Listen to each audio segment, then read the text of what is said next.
word, if you would, good sir. This place, it is within the realm of Eorzea. You're an odd-looking fellow, aren't you? Still, takes all sorts, I suppose. This here's Vesper Bay. Thanalan's door to the ocean, as some folk like to call it.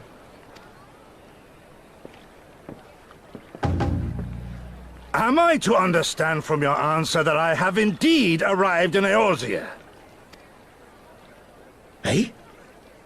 Yes? You're in Eorzea? Ah! A plain response at last, and the one I wanted at that.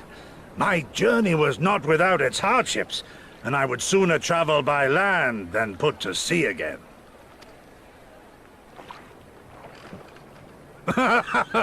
You do not believe that so small a bark could bear me across the ocean?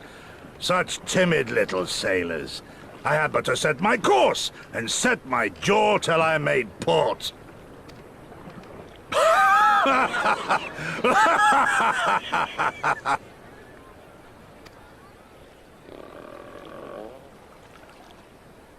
Though, 'twould perhaps have been wise to lay down my oars a moment to sup on more than the spray of brine water. By the trembling of my limbs, I sense a brief repast may be in order. Nay, I will not hearken to the feeble grumblings of an empty belly. Duty comes before all.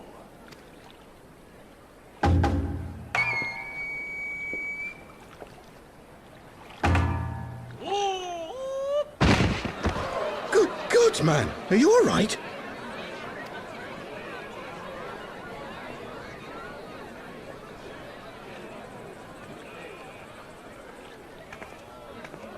Thou art far indeed from home, friend.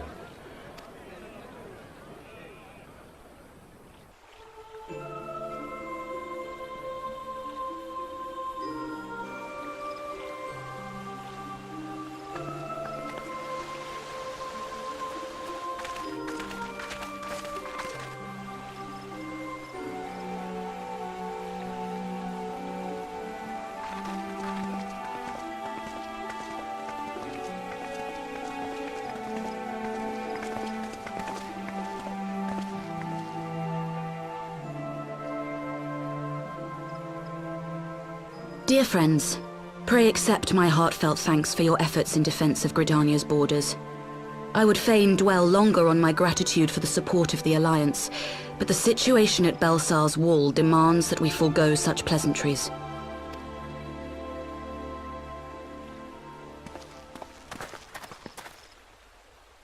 According to our most recent intelligence, the cocoon of light that formed in the air above the wall remains undimmed and unbroken. After measuring the cocoon's etheric concentrations, Archon Y'shtola has confirmed the presence of a primal entity. So we must assume that Illberd's thrice damned god is indeed trapped within. And what news of the Imperials? They're not like to ignore such a spectacle. Yes, sir. A Garlean airship was observed making an approach, but the vessel was destroyed when it drew near. The Empire appears to have made no subsequent attempts to reach the object.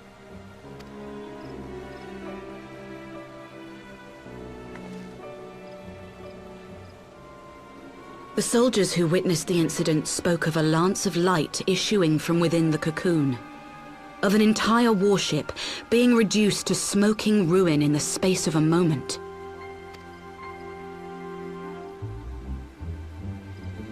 Veterans of Cartano, meanwhile, likened the destruction to that wrought by the fiery wrath of Bahamut. We could face another calamity.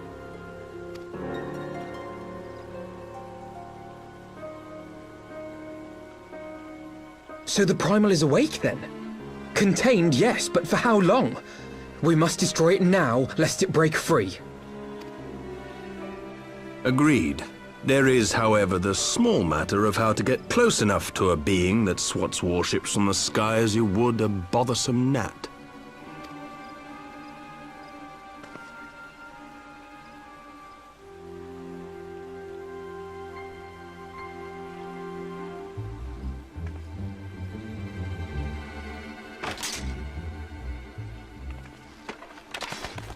Is this truly so complex a puzzle? Or have you no stomach for the obvious solution? What in the hells are you doing here? A pleasure to see you too, Garland. Now, if you'd be so kind as to explain to these good people why you should be begging me for my assistance, that would be most appreciated.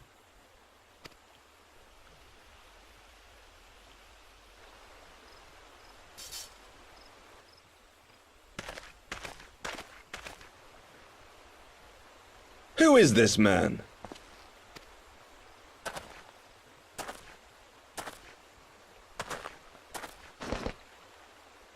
Oh, how terrifically rude of me.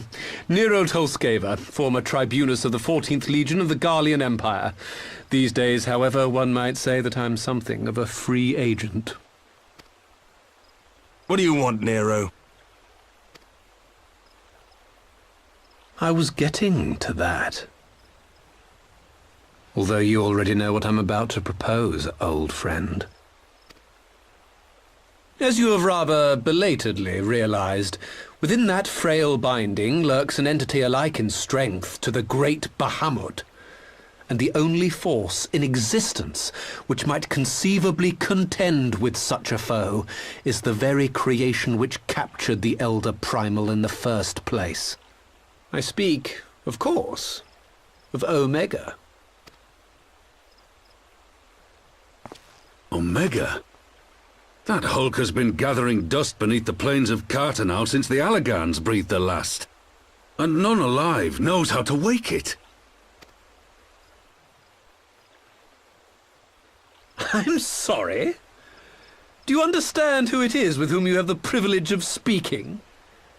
I'm Nero Tolskeva, Master Engineer, the mechanical genius who restored the Ultima weapon to full operational capacity.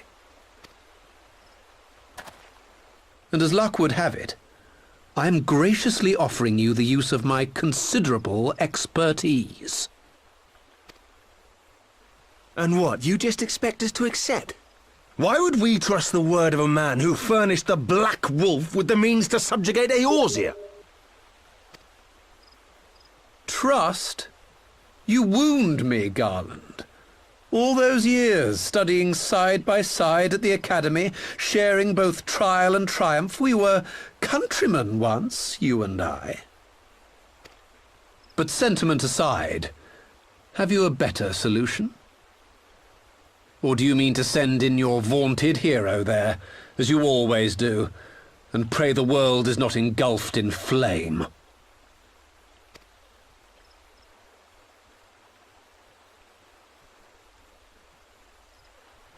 Let us approach the problem in a rational manner. Does not the fact that Omega slumbers in stasis point to the existence of some overriding technology? A means of control? I would ask a question, if I may. Nero, was it not? In the event that we succeeded in using Omega to shackle the primal in the manner you propose, what then would become of it? Do we not risk repeating the mistakes of the Alagans? Omega is but a tool. How we choose to employ that tool is entirely up to us. Of course, if you would rather leave it buried beneath Cartanau while you continue your petty squabbles above, then I suppose that is also your choice. Spare us, Nero. The Seedseer's concern is a valid one. He who controls Omega wields the power of the gods, the very power which led the Alagans to destroy themselves. And does it not fall to we engineers to prevent such misuse? What was your company's proud slogan? Freedom through technology? A creed you follow, is it? What say you? Do we take this villain at his word?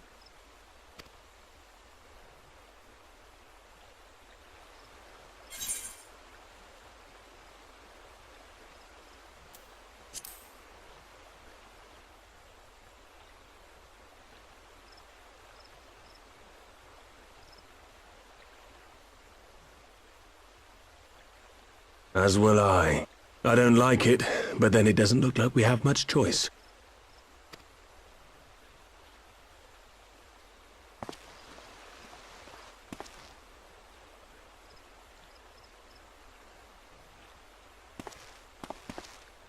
Would the Council be willing to entrust this matter to a pair of former Imperials?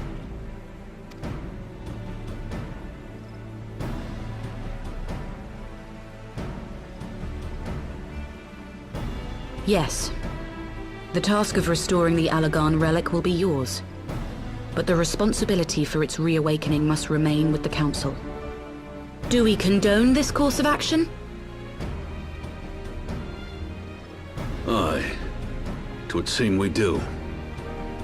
Let the record show that we invest this contingent with the authority to enter Carteneau and take command of Omega. Cid, I appoint you leader of the expedition. Scions, I would ask that you assign some few of your number to escort Master Garland and supervise the other one.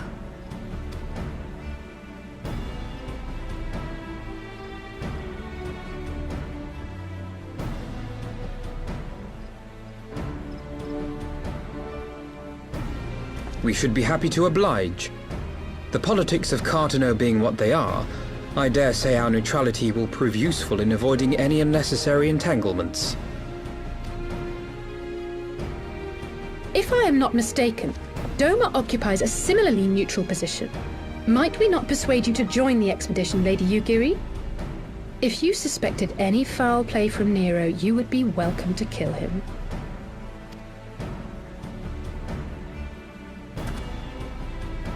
My blade is yours. Not a moment's hesitation, eh? You'll forgive me if I do not shake your hand.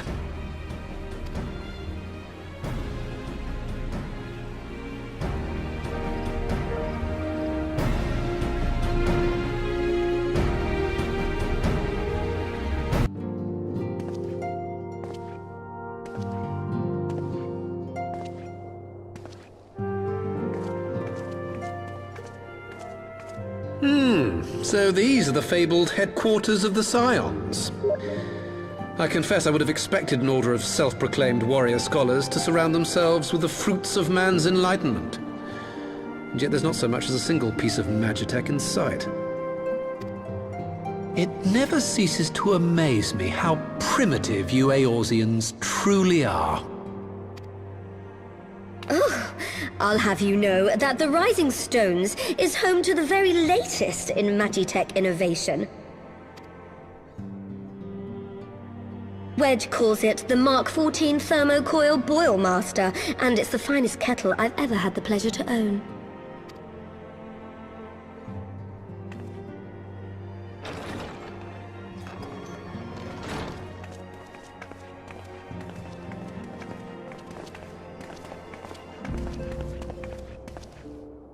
We are returned. Well, Ida and I, at least. Ishtola and the others remain behind to continue their assessment of the binding magic. There didn't seem much point staying just for that, so I decided to come back with Alphino. Papalimo bought us this time. We shouldn't waste it.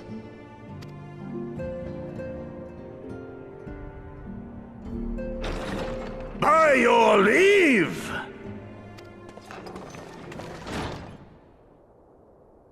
Good gods, that voice could fell a gigas. This is the Rising Stones, domicile of the Scions of the Seventh Dawn.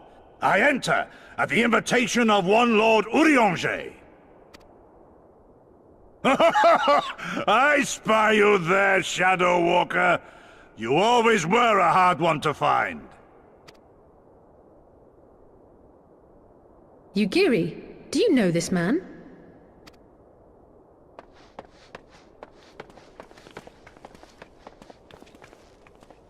Gosetsu! Why are you come to Eorzea?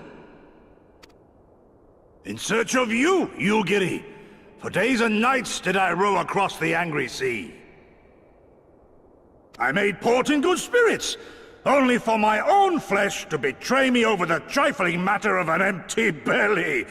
Collapsed in the street like an unfed stray I was, until Lord Eorzean came to my aid.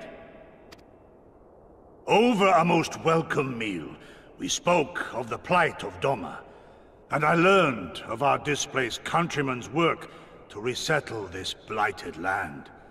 'Twas blind fortune that I was able to locate you so swiftly. But now we must make ready to depart. Our master languishes in dire peril, and Doma calls her daughter home.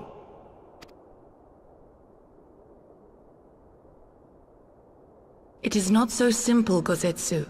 There are obligations which bind me here.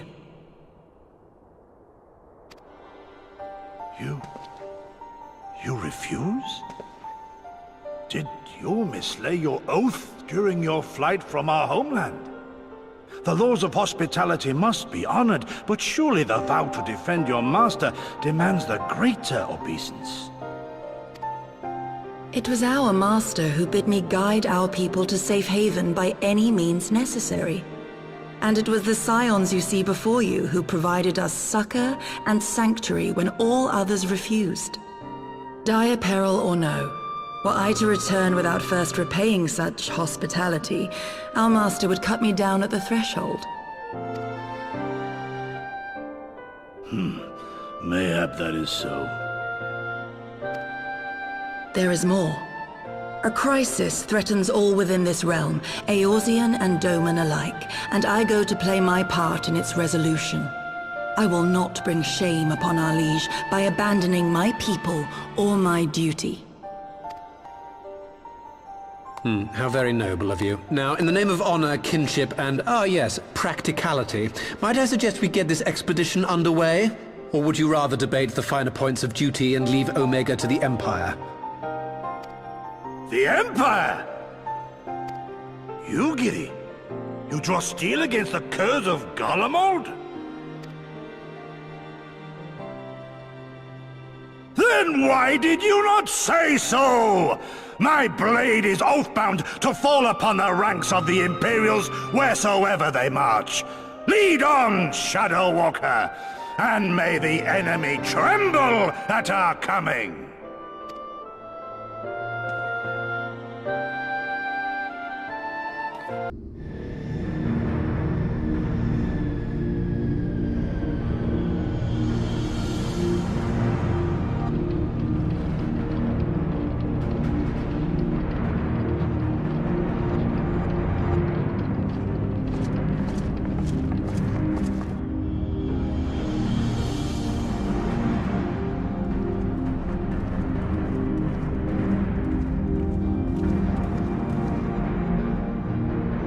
Now, where was that? Ah!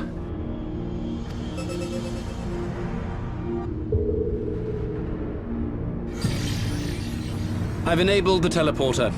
One brief jump and we shall arrive in Omega's control room. How convenient. You've been here before. Of course. It was no easy task threading a path through all the skirmishes. But how could I ignore the existence of such a fascinating toy? You may trust that my preliminary examination was suitably thorough. Trust? Aye. I trust your appetite for technology. I chased down a suspect airship, and who should I find but the traitor, Sid Garland.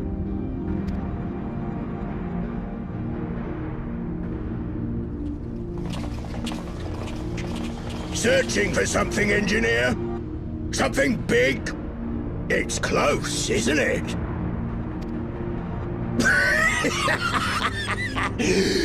It's like all my name days have come at once.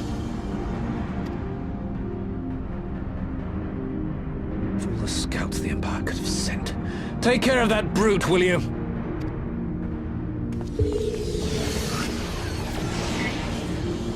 God damn it. Can't let Nero tinker around in there by himself. I'm sorry to leave you to it, but I dare say you'll manage without me. This clod has no idea who he's dealing with.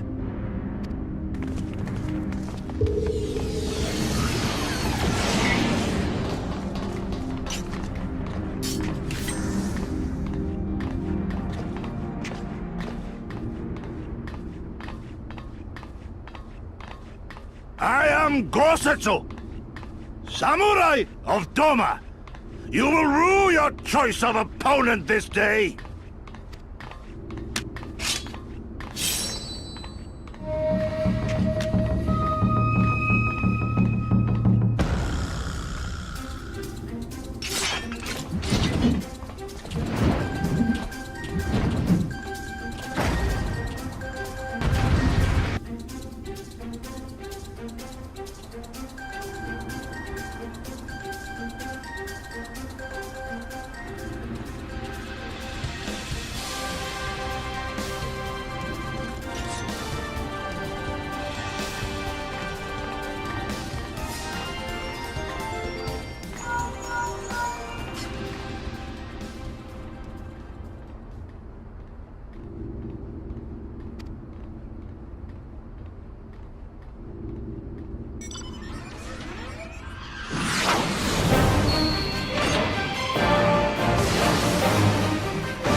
Temporal stasis disengaged. All systems operational. Garland? All clear on this side. It's waking up.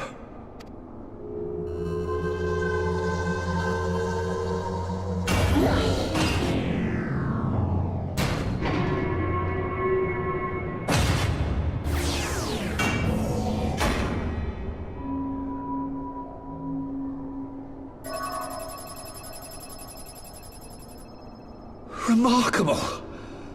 Omega sensors immediately detected the presence of the cocoon, even at this distance.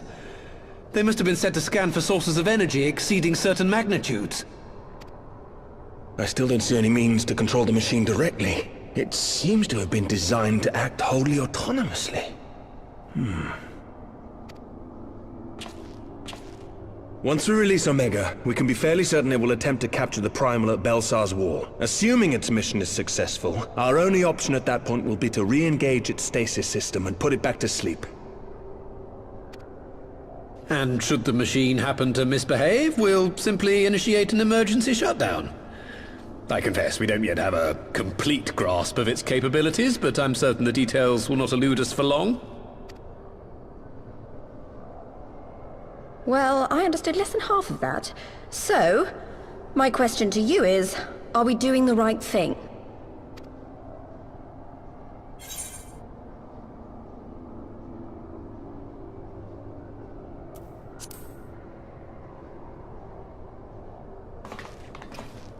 I suppose not.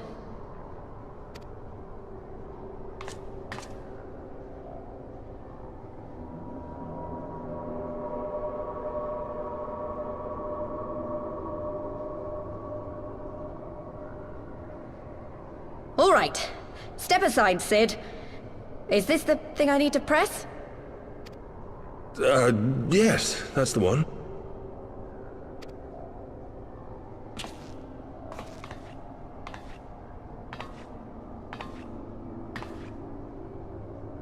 You gave too much for us to waste this chance, Papa Limo.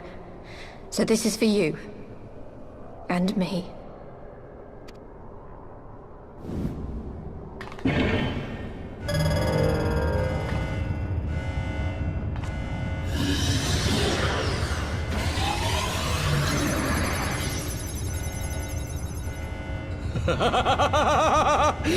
Yes!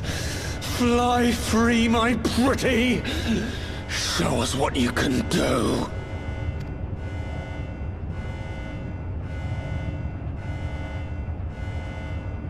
The launch sequence has begun.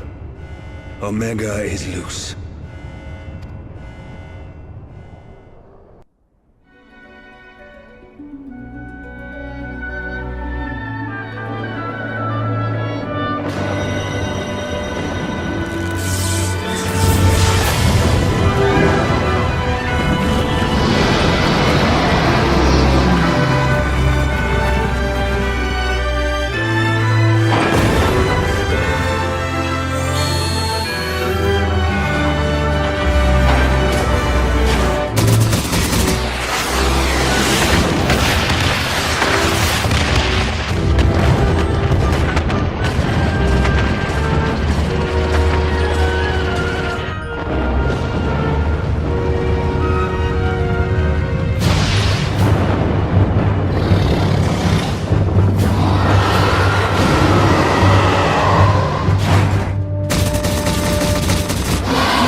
Huh?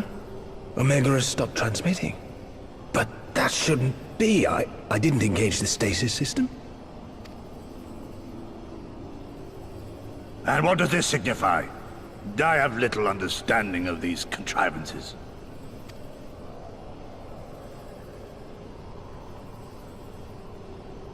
The launch went exactly to plan, but all signals emanating from Omega have ceased. This may indicate any number of things, but we will need to join the Scions out in the field if we are to ascertain which one.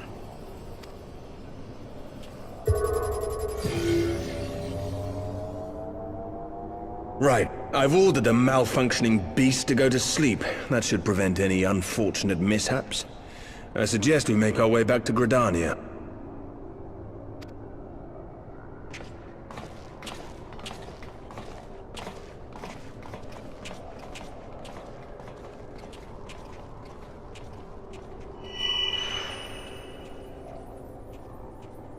Omega destroyed the cocoon. Papalimo's spell is fading. It was bound to his ether, you see. And if the connection is broken...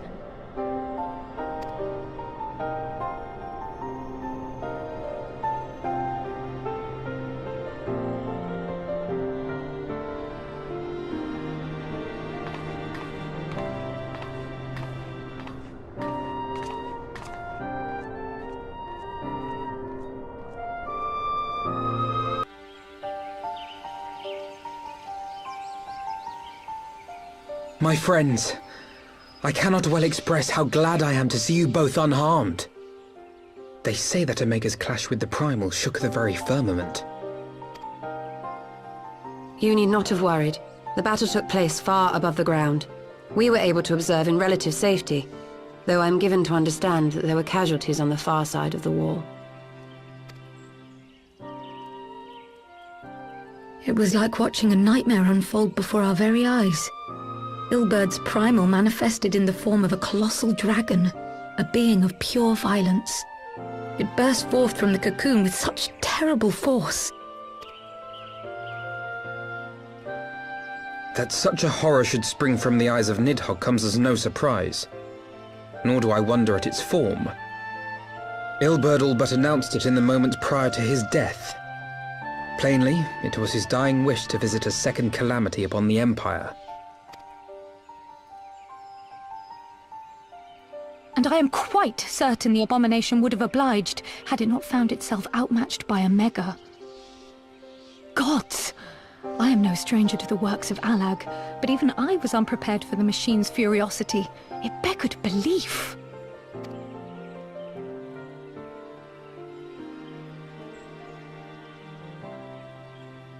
And how... She is up on the platform, lost in thought. We deemed it best not to disturb her, but mayhap she would welcome some company after all. Shall we?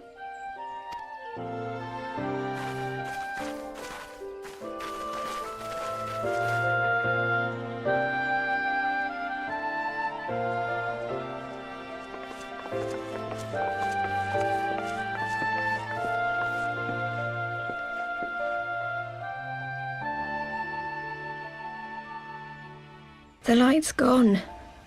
It was all we had left of him. Ida. I don't blame anyone. I knew what was going to happen. I knew the spell Papalimo meant to cast would drain away his life force. I knew that it would only buy us a little time.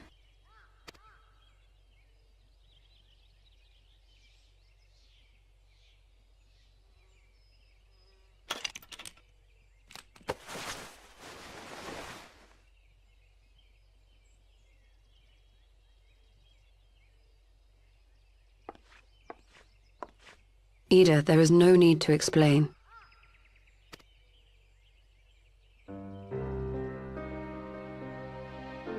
But there is. I can't hide in Papalimo's little shadow anymore, and I shouldn't hide behind my sister's mask. 20 years ago, on the day the Empire marched into Ala Mhigo, I was still just a child, not even 5 summers old. My father had been one of the leaders of the revolution. He had fought to overthrow the Mad King, Theodoric. And my sister had fought alongside him. She was strong and kind, and always knew what to do.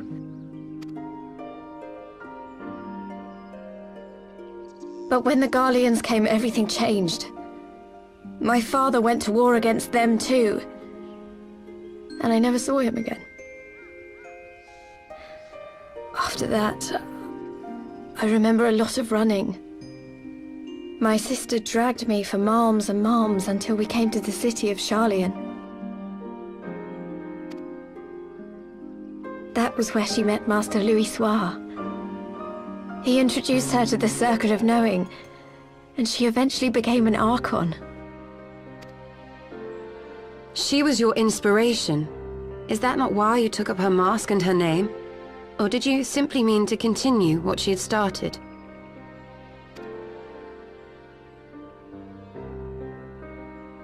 You've known all along, haven't you? That I wasn't Ida.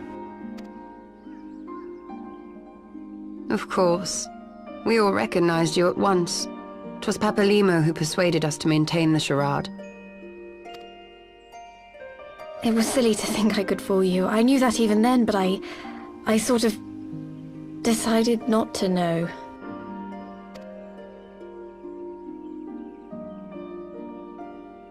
Ida died 6 years ago, on a mission to smuggle refugees out of Ala Mhigo. They say she was overwhelmed by Imperial soldiers when she stayed behind to save a little girl. She was so strong. There must have been a lot of them.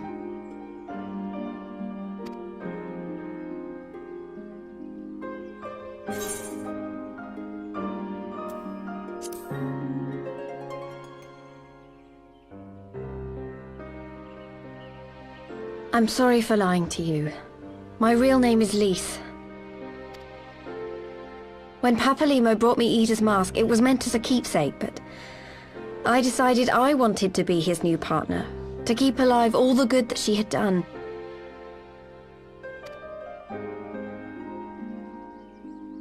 I didn't want to become Ida, exactly. At the time, though, I still didn't know who I was myself, and it almost seemed easier to play the role.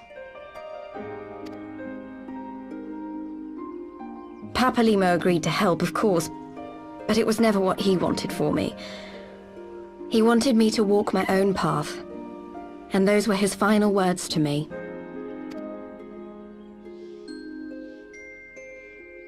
The Archon's mark he gave me is faded, and my last excuse along with it.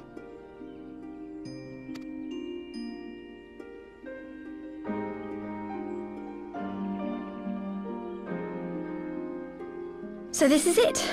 Whatever I choose to do from now on, I do as Lys. And I choose to continue my family's fight. I want Ala Mhigo to be the country that Ida and my father always wanted it to be.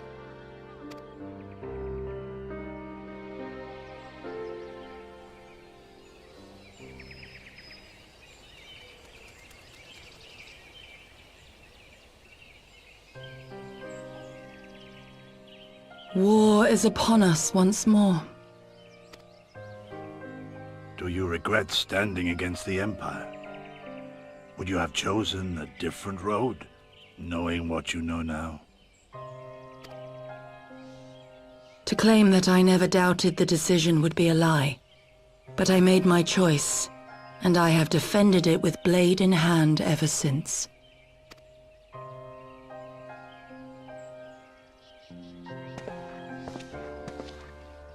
The battle continues, and our steel is needed. Come, Shadow Walker, we leave for the east, for Doma.